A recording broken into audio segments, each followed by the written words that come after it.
something to be said for learning, the tradition, not through the lens of your own tradition. Like, so if you're learning about, Shravakayana from the Tibetan texts, it might not be 100% accurate. And then learning it from their own text, there's something to be said for that. And you can often Yeah. learn something about your own tradition from doing that. That this is an Yes.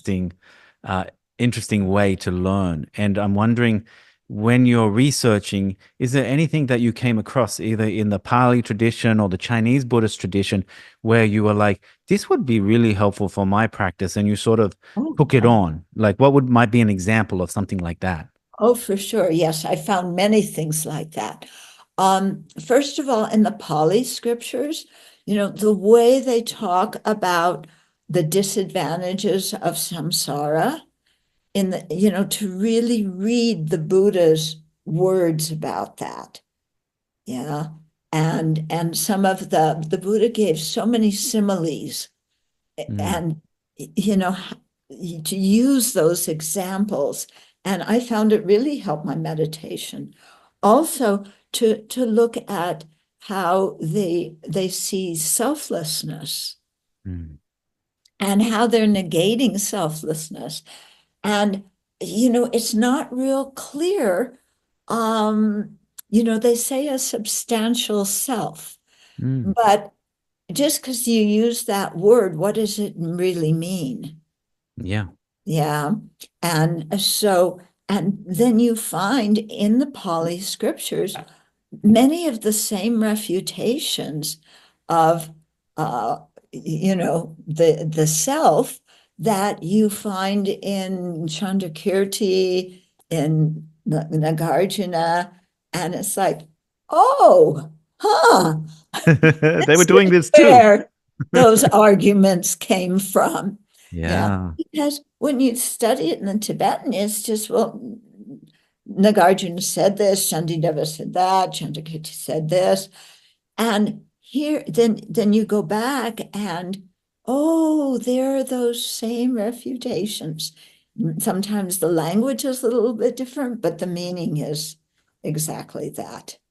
It's Yeah. so beautiful to see something you've learned, say, from Chandrakirti or Shantideva, and then seeing it in the Buddha's words. It's Yeah. such a beautiful thing to come across. And your that Yes. book you helped His Holiness with, and you did, is really a good example of that. And actually, then you start to see, oh, one teacher is a really meaningful statement here. One teacher, right? Yes. Many traditions. Exactly. Yeah.